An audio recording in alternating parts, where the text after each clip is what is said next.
In a word, it's chaos. You'll have to see it to believe it. Whoever said that must have been talking about Talladega.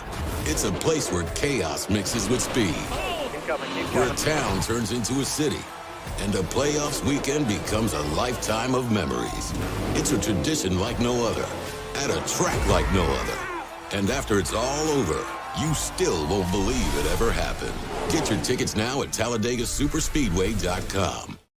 Roll Tide and welcome to this Thursday edition of Crimson Drive, driven by NASCAR. This is Roger Hoover. Great to be with you from our Tuscaloosa studios as we'll go through everything coming up on the show today, thanks to our friends at RJ Young. RJ Young is the official technology solutions provider of Crimson Drive. They've given us a smart board to go through all of our headlines in a very interactive way.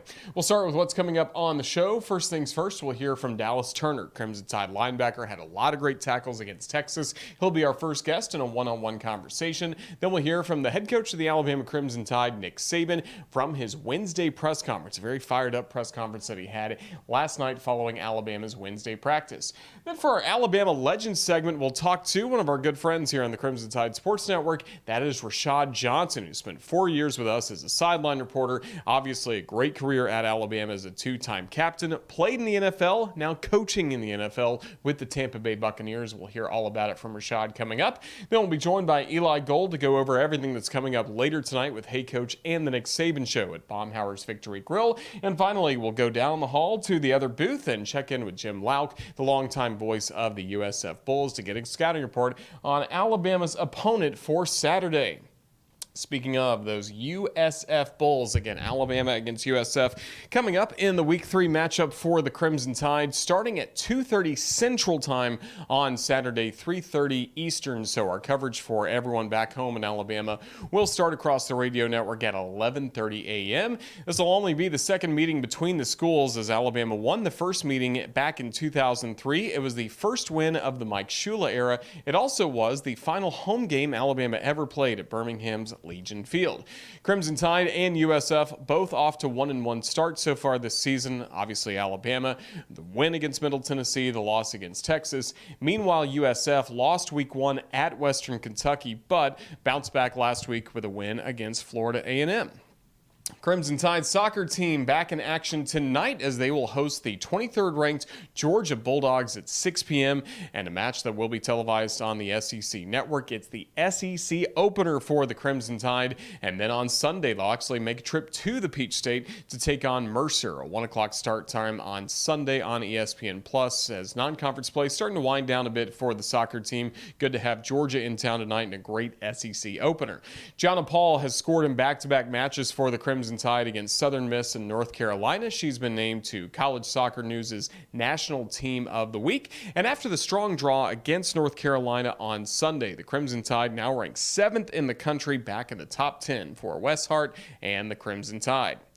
Looking at the volleyball team, after suffering its first loss last week but still went 2-1 in the UAB Blazer Classic, still a few more non-conference matches left to go, including tonight on the road at Troy at 6 p.m.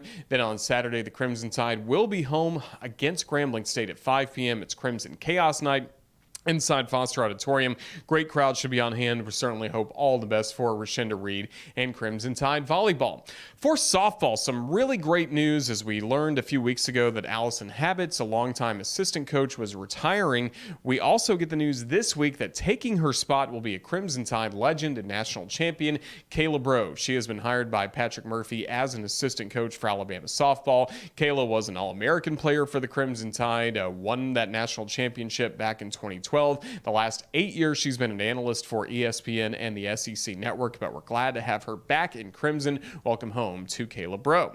And then speaking of the Diamond Sports, the 2023 baseball schedule was announced. The SEC portion of the schedule announced, as it will start in mid-March when Alabama hosts Tennessee here at Tuscaloosa's Sewell Thomas Stadium. So we're looking forward to a great slate of SEC baseball coming up in Rob Vaughn's first season as the head coach of Crimson Tide Baseball. Right now, the focus for us will be on Alabama football. And speaking of focus, it's Dallas Turner who joined us in one of our one-on-one conversations along with Tyler Booker on Tuesday's Crimson Drive. But linebacker Dallas Turner tells us what's next for this Alabama defense as we get set for Week 3 against South Florida. Roger Hoover now pleased to be joined by Alabama linebacker Dallas Turner. And Dallas, what was the message from Coach Saban after the Texas game? It's just an early loss. We just got to keep on finishing and just keep on stacking days as a team and just get better from it. How have you seen this defense take steps forward through the first two games? It's a lot. It's still a lot of things we need to work on, but just like the chemistry and bond we have throughout the game. Just trying to stay positive and just trying, just do what we got to do as a defense. You and, of course, Chris Braswell are part of the Cheetah package last year. How do you feel like Alabama's getting to the quarterback this year? We plan on getting to the quarterback a lot every game, but, things happen. So, it's just things to work on. What have you seen from Deontay Lawson as he takes over the signal caller duties? Deontay's doing a very good job, of embracing the role as the map backer, the field general on the field. And so, we just looked at him as a leader and stuff, to call the right signals and stuff. But he's doing a very good job. Have you felt like you've been in a little bit more of a leadership role through the first two games? Yeah, of course, I've been playing since I was a freshman and stuff like that. And so, I feel like I know what it takes to get to where we need to be. And so, I'm just trying to carry the guys along with me. As you get ready for South Florida this week, what are some of those areas of cleanup that the defense is going to focus on? Not giving up big plays on defense, a lot of flags, being more disciplined on the line of scrimmage, and, just everything all around. We saw a really good feature on you called The Council, of course, throughout all of Alabama's social media networks, and you were able to have an episode on you. What did you like about that process and getting to share your story with the fans? It was cool just to get a lot of people to know a little bit about me, and my background and where I come from and stuff like that. What's going to be most important for the Crimson Tide this Saturday at South Florida? Joyless murder ball. There you go. Well, Dallas Turner, thank you so much for joining us, and best of luck against the Bulls. Roll Tide. Roll Tide. Alabama racing is back. Don't miss the opportunity to experience the NASCAR Cup Series playoffs at Talladega. Witness the return of racing on October 1st and be a part of the NASCAR's biggest and baddest track. Tickets are on sale now. Make memories with your friends and family that will last a lifetime. And secure your tickets today for the Yellowwood 500 at TalladegaSuperspeedway.com. We continue on Crimson Drive, driven by NASCAR, by hearing from the head coach of the Alabama Crimson Tide, Nick Saban. He had his final press conference of the week on Wednesday night following practice for the Crimson Tide, and it was a really interesting press conference from Coach Saban as he talked about what needs to happen next for the Crimson Tide on Saturday against South Florida. The focus that we have is, trying to get everybody to play to their very best ability. Everybody play to a standard, everybody buy into not just talking about what standard is, but what do I actually have to do to be able to accomplish that, play that, prepare so that we can go take and play the games to that level and do it for 60 minutes in the game. And that's something that, we've been talking about all week. Players have responded, pretty well, to it. I think the preparation has gone, fairly well. So we just got to keep these guys, focused on what they need to do. Obviously the standard comes from here. Motivation comes from out there. And we would like for everybody to have pride in their performance so their standard is something that's important to them, and they're willing to do the things to invest in their future that they need to do so that they can be the best players that they can be. And nobody can really have the poor me's about, my circumstance, my situation, how I feel, we lost a game, none of that. Don't waste the failing, do everything you can to try to improve and get better, and that'll help our team get better as well. I think everything is performance-based. And, like I said before, and I said this to the team, if you want security at your position, then you have to play well. That's what gets you security at your position. If you're not playing well, then we're going to evaluate, can anybody else play that position more consistently, better, whatever. Because everybody's trying to give their best. People are sometimes critical of whatever, but nobody takes a loss harder than the players. Nobody takes a loss harder than the coaches, because it's our blood, sweat, and tears that we put into it, and we want to do it better. And I think the players want to do it better. But we live in a result-oriented world, and we have to live with consequences of what what we do. I mean, nobody plans on, having a wreck and hurting somebody. But yet that could create consequences for your future that are unbelievable. So you don't do it on purpose. You try hard. You want to be the best that you can be. And I think that's the attitude that everybody should keep, regardless of what your circumstances are. Because even if you have a failing, you need to go work on taking advantage of the next opportunity that you have. And I don't know that I can truly answer your question as to when do you make those decisions. I think it's truly got to be based on someone's performance and how it's affecting everybody else on the team. Again, I talked to the players about internal standard versus external noise. And, I think that we didn't play great. So, people get upset that we get criticized. But why wouldn't we get criticized if we don't play well? I mean, people call me and say, hey man, this guy's a jerk for, saying this about you. No, he really isn't. I mean, it's right. We didn't play good. I'm responsible for that. So we did all these things on offense that I just talked about, add them up. Well, I mean, I'm responsible for that. So, I mean, in the real world, when you don't perform and you don't produce, you probably get criticized. Sometimes you get penalized. Some people lose their job when they don't perform well. That's maybe even worse than losing a game when you can't feed your family and your children and all that, make your house payment. I guess that's worse. So I don't really know what the noise is. I haven't listened to one talk radio show. I haven't read one newspaper. I have been focusing 100% of my time on the next team that we play, the last team that we played, and what we need to do to fix that. And I think all the players would be better served, and everybody in the organization would be better served if they all did that. Because what somebody else thinks really doesn't matter. It's all about what you do and how you respond to what you need to do so that you have a chance to be successful in the future. Alabama's next home game against Ole Miss is just around the corner. Where will you be on game day? Be a part of the action with a premium reserve tailgate from Game Day Done Right. Get your group together, pick your game and tailgate package, add on catering, beverages, and other tailgating amenities, and let Game Day Done Right take it from there. Enjoy all the fun of game day with zero stress. Visit Game Day Done Right to reserve your tailgate today. For your next tailgate, just add people. Game Day Done Right is the exclusive provider of reserved tailgating opportunities for the University of Alabama and offers packages for all group sizes for a single game or the entire season.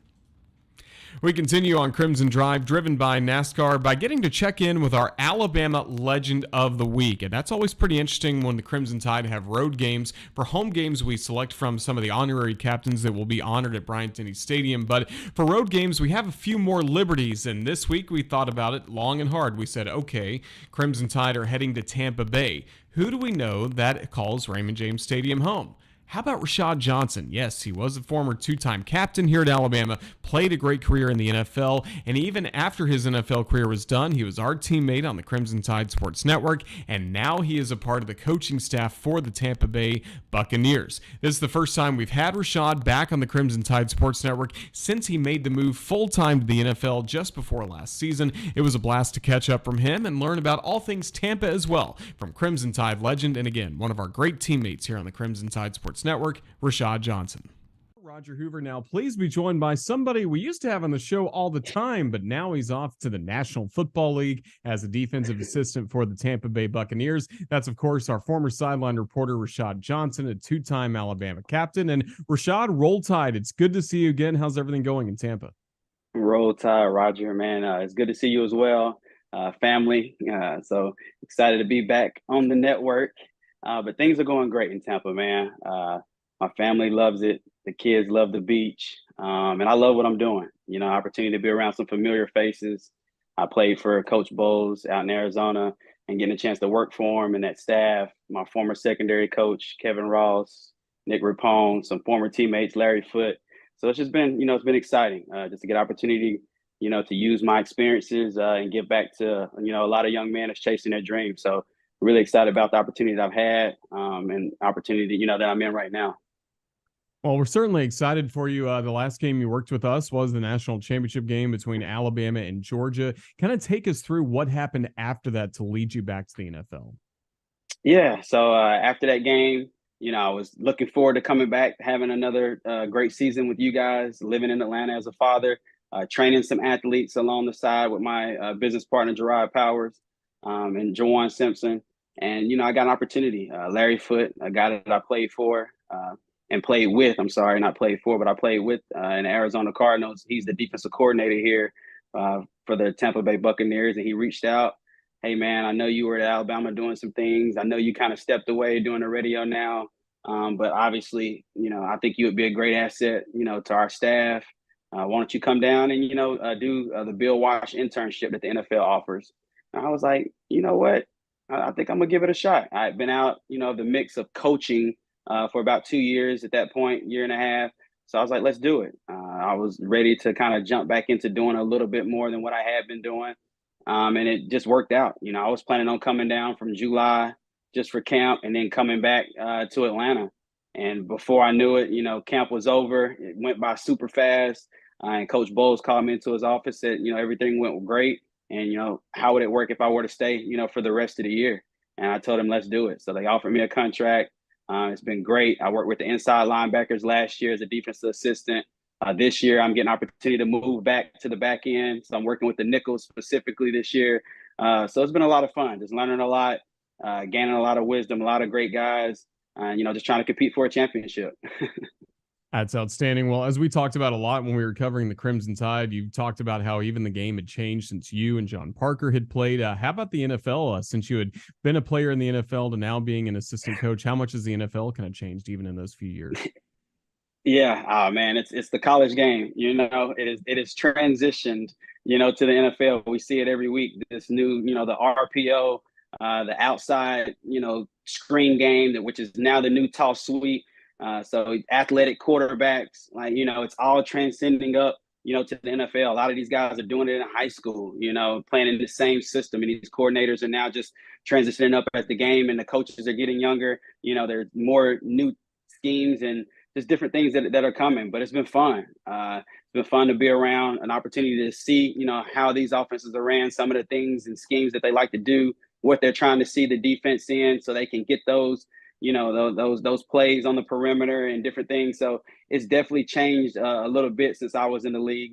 Two backs, power O, run game. Now we're gonna fake it to the running back and just throw it out to the flats and let this wide receiver, do his thing out on the perimeter. So the game has definitely changed quite a bit. But at the end of the day, it's 11 guys, keep perimeters on it, run and hit as a defensive player. Ain't much of that changed. Absolutely. Well, I know you're keeping tabs on the Crimson Tide. Alabama off to a 1-1 start this year. Have you been able to watch much of the secondary and see how a young guy like Caleb Downs is fitting in at the safety spot? Yeah, man, I have. I heard that name a lot. I had an opportunity to talk to Caleb, along his journey. Glad he chose the University of Alabama. Great fit for him. And he fits the pedigree. You watch him play. He's smart. He's got great instincts. That I think it was a screen or a slant early in the Texas game, man, made a huge hit. His impact is being felt, So I think he's going to be a guy that's going to, only transcend up. As he gets more comfortable, he gets more vocal. That secondary is only going to get better. We have some younger guys, playing there, but he's doing a tremendous job. Definitely a guy that we'll be seeing playing on Sundays. And we definitely got a special talent there. And then what about at the cornerback positions with Kool-Aid McKinstry, Terry, and Arnold? What do you like about what they're doing? Yeah. I love what I'm watching and seeing. Guys are competing. Obviously, had a little bit of a rough outing against Texas. As I was looking at it, a couple explosive plays on the back end. You always want to find a way to keep the ball in front of you so you can rally up, make those tackles. Don't let the ball go over your head as a DB. That's something that you pride yourself on. And those guys will learn from, those small mistakes and things that they had there. It's never a loss. It's always a lesson. We're always going to have an opportunity to learn from it and grow in it. And a DB, the biggest thing for us is the next play. And that's what I see from those guys. They can go out, make a big play, and they can forget it and continue to play the next play. And that's the most important thing, as a defensive back. You're not always going to be perfect. There's going to be plays that are going to be made, and ours is a little bit, escalated than a normal player, because if a D lineman's out of a gap, it just runs for 10. But if we miss it, it's a touchdown. So we have to have that short-term memory. And I love what I'm seeing from those guys, especially what I'm hearing. I heard Kool-Aid on an interview earlier this week, just talking about, the time is now. No championship is won in week 2 or lost in week 2. And he's telling the truth. We have a long stretch ahead of us, a lot of SEC ball games in front of us, and some great football teams. So if we go out and rally and play the way that we want to play and capable of playing, we'll be right back where we want to be when the season's all said and done. But you just got to tip your hats to a great Texas team, great athletes. It isn't like those guys aren't, 5 stars and 4 stars on that end too. And we all know what Sark can do, man. Just a tremendous offensive mind. And I think they did a great job with their game plan coming in. Well, the Crimson Tide this week really excited to get down to Tampa to take on USF, and literally your home stadium, Raymond James Stadium, where the Bucks call home. Just what should Tide fans expect as they make way to Tampa? Anything we should check out when we're in town on Friday and Saturday? Oh, yeah, no doubt. Tampa's beautiful. There's beaches around here. I know people are like, let's go to Clearwater. There's a local beach that's not far. You can kind of go to it. It's Picnic Island. That's the south side of Tampa. And there's another one called Ben Davis Beach where you can just sit out there, beautiful views, just a tremendous place to be. And if you are looking for a lot of eateries and just a cool place to kind of sit and chill, there's this warehouse building that they've gutted, tons of food, tons of entertainment, and a great green space to where you can just see the city and relax, called Armature Works. Got to go to Armature Works. So Tampa has a lot of things, for people to be outdoors and enjoy themselves. And, being from Alabama, country guys and gals like we are, we love the outdoors. So this is the perfect place for the Tide. And it's a place that loves football. And they also love the Tide. I see a lot of Alabama flags, a lot of Alabama stickers around here. So it's definitely transcended all the way to South Florida, so it's going to be a lot of fun when you guys get here, enjoy Raymond James Stadium, and come out with a dub. That's the plan. Well, Rashad Johnson, we miss you, of course, roaming the sidelines and hanging out with us on the Crimson Tide Sports Network. But again, we're thrilled for the success you're having in the NFL, the Tampa Bay Bucks. Just thank you for joining us, giving us a little scouting report on Tampa. We'll definitely take those recommendations to heart. But all the best to you, Rashad. Roll Tide. No doubt. Thank you, Roger. You guys get out here, man. Y'all better hit me up. Look forward to seeing y'all. We have missed Rashad Johnson. It was great to catch up with him earlier this week for Crimson Drive. And even mentioned, the Bucks are going to be home coming up on Sunday, so he's going to have a chance to be at the ball game coming up. Really can't wait to reconnect with him in person. Such a great teammate for us for years here on the Crimson Tide Sports Network, and somebody we love watching play for the Crimson Tide as well. Eli Gold, of course, has made his return to the radio booth, calling the home games for Alabama this season, as well as always being the host of Hey Coach and the Nick Saban Show from Baumhower's Victory Grill on Thursdays. So that means coming up later tonight at 6:30, he'll be starting the show from Baumhower's Victory Grill here in Tuscaloosa. Now to join us for a preview of what's coming up on Hey Coach, here's Eli Gold. Eli, it's good to see you once again. Roll Tide. Good to see you. How are you doing today? Doing very well. Certainly looking forward to what's coming up on Saturday as the Crimson Tide try and bounce back from the first loss of the season. What were your main takeaways from what we saw Saturday against Texas? Well, I was like everybody. I was a little disappointed. I've seen the team play far better than they did. The way they looked in the scrimmages, the way they looked against Middle Tennessee. But I thought Kool-Aid had a good statement yesterday when he said, nobody has won the national title in week number 2, and that was a very good statement on his part. And, it certainly is, everything is still wide open. Every goal you have set for yourself in the conference is still wide open. So, it's nobody in the Gold household is jumping off the roof. Yeah, you'd love to be at 2-0 instead of 1-1, but it's still a darn good football team. It certainly is, and it was so special to be at Bryant-Denny Stadium on Saturday for what was one of the most notable non-conference matchups that stadium has hosted. Just what did you make of the atmosphere leading up to the ball game, and then how the fans continued to bring the energy all throughout the night? Oh, the atmosphere was great. You know, both the Alabama and Texas fans respect what this kind of a game is all about. So it was good to see. It was, you know, jam packed to the gills, and that was very, very nice. And you know, hopefully in future years when Texas is part of the SEC, we'll see that atmosphere again inside the gates of Bryant-Denny. Do you like that we're getting to some more on-campus games and really some home and homes as opposed to some of the neutral sites that we've seen over the years? Well, there's pluses and minuses to both. There's something good about playing in an NFL stadium. It's a great atmosphere, and you know the coach likes that. It's something that the players can experience, see the facilities in a Mercedes-Benz stadium, at AT&T, at, well, this week at Raymond James Stadium. You know, there's something to be said for that. But on campus, man, it's tough to beat. It's tough to beat. Everybody comes in, they've got their place to hang out. They do their tailgating wherever it might be. So I like both, but I'll tell you, the home field advantage, that's tough to beat. It really is. No doubt. So the Crimson Tide again getting a little bit of both coming up this weekend. It's not truly on campus for USF as they play at Raymond James Stadium, but it's the week 3 opponent for the Crimson Tide, the South Florida Bulls. Just in your opinion, what's going to be most important for the Crimson Tide to show on Saturday as they try and bounce back? Don't make mistakes. Don't give the ball away. Don't make boo-boos of any kind. Alabama's the better team. There's no question. Just go out, do your job, play well, play your position well, and let's put what happened against Texas behind us, take care of business on Saturday, and then, of course, conference play begins with Ole Miss the weekend thereafter. So this is very, very good timing to get. It's not good timing for South Florida, I'm afraid, because Alabama's kind of ticked off, but yeah, get in, play well, don't make mistakes, and let's get set for the conference in a week's time.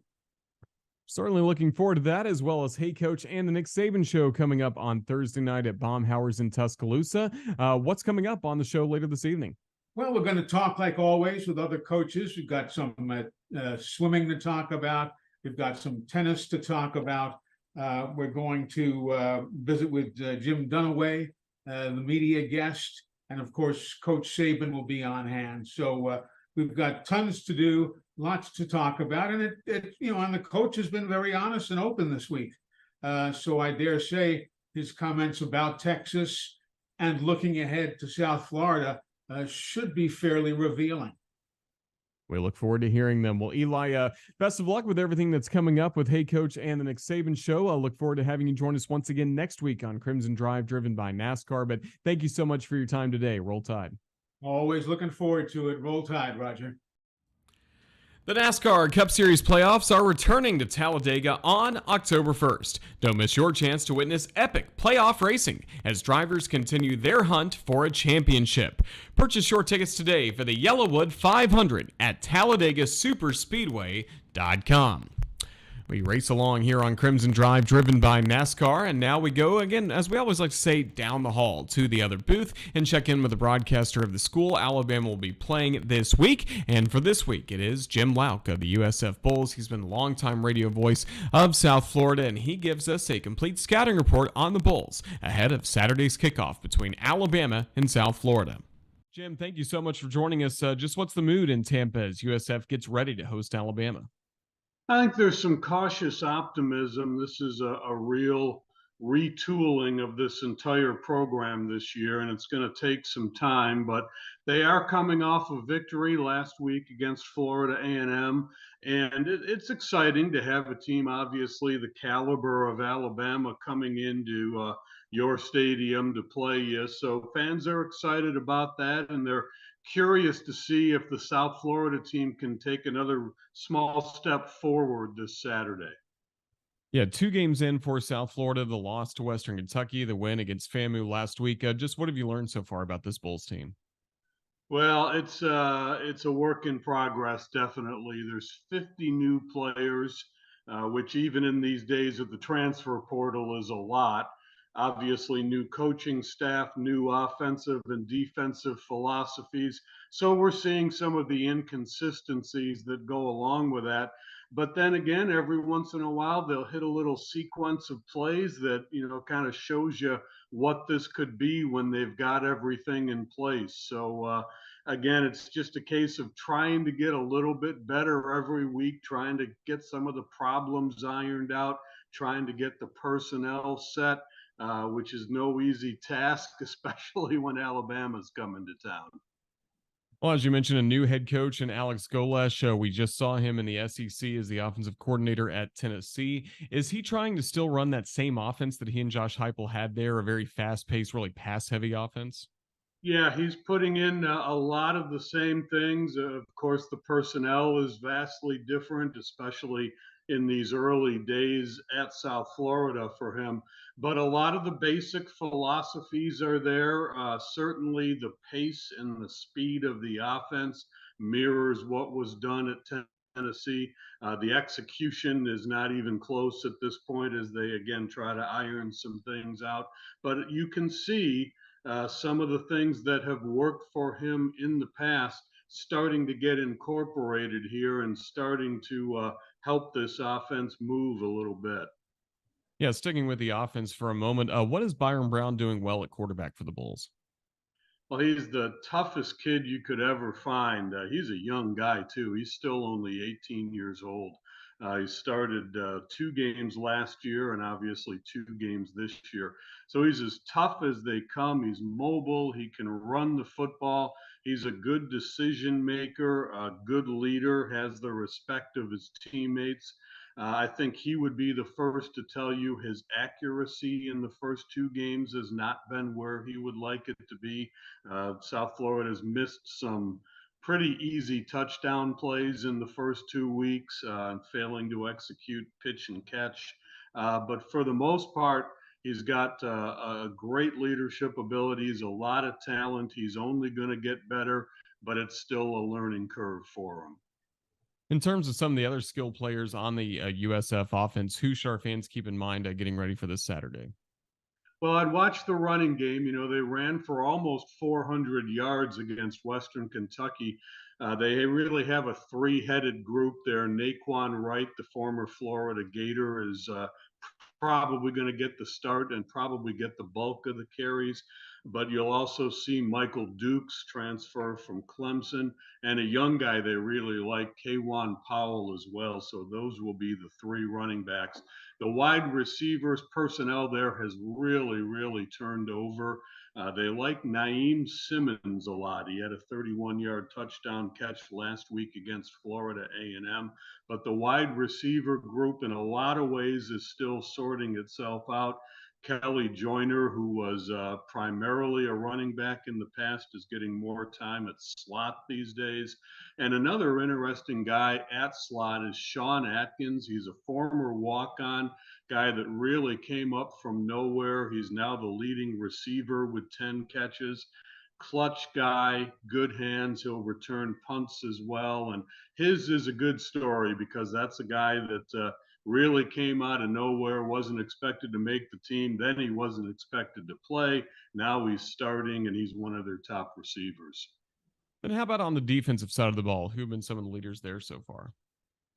They have rebuilt pretty much everywhere on the defensive side of the ball. They had a better pass rush last week against Florida A&M.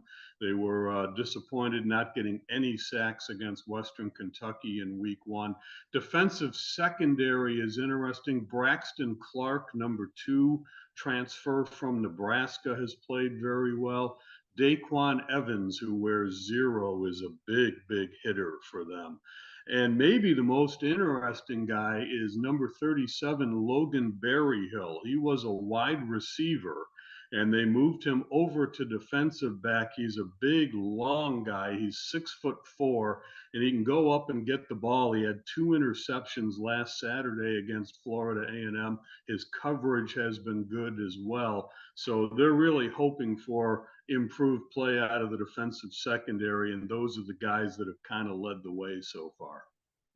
Well, of course, the Crimson Tide are excited to make a return to Raymond James Stadium, where they last played for a national championship against Clemson a few years ago down in Tampa. But also, there's a lot of excitement on the USF campus about what's to come in the future, facilities-wise. Just what can you share about kind of the direction the Bulls are going to go in the future? Well, South Florida kind of feels their football future is really tightly tied to facilities. Last year, they opened a brand new practice facility, which is really crucial with all the lightning and the weather issues when you're outside trying to practice. So that's been a big advantage to them. And they also expect to have an on-campus stadium in time for Game 1 of 2026. They just got their funding plan approved last Friday. That was a major step on the way, and the vice president of athletics told us on the broadcast Saturday that they hope to have shovels in the dirt by this time next year. So as great a place as Raymond James is, and obviously it's a first-rate facility, Bulls have played there for 25 seasons, but the opportunity to be on campus, playing right next to all your other facilities, going to be really, really huge. It'll be about a 35,000 seat facility, and they are very hopeful for 2026. Well, the future certainly is bright. We look forward to being down there coming up this weekend. Jim Louk, just thank you so much for a great scouting report on the USF Bulls. We look forward to seeing you Saturday. Thank you. All right. Have a great trip. Appreciate the time of Jim Louk from USF letting us know all about the Bulls, as the Crimson Tide and the USF Bulls will meet for the second time ever coming up on Saturday. That's coming up as part of a very busy weekend for us here on the Crimson Tide Sports Network. And to take a look at what's coming up, it is time for not just our weekend update, it is time for our Wickles Weekend Update, brought to you by Wickles Pickles. They are wickedly delicious. We always have the relish pickle chips with us on set. Delicious for your game days. Check out more at WicklesPickles.com. Let's see what's coming up across the Crimson Tide Sports Network.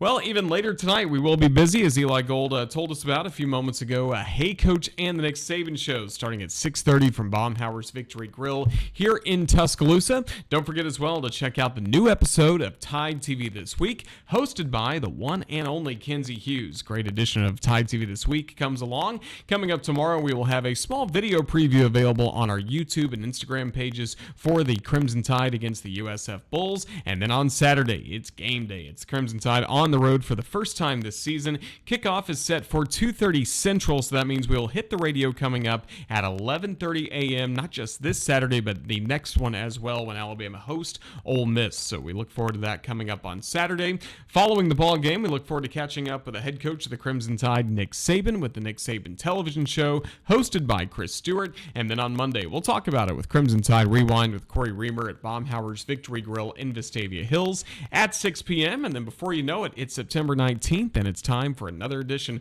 of Crimson Drive, as the show will be back coming up Tuesday and Thursday of next week at 2 p.m. That's what's coming up here on the Crimson Tide Sports Network. Again, thanks to our friends at Wickles Pickles for the weekend update.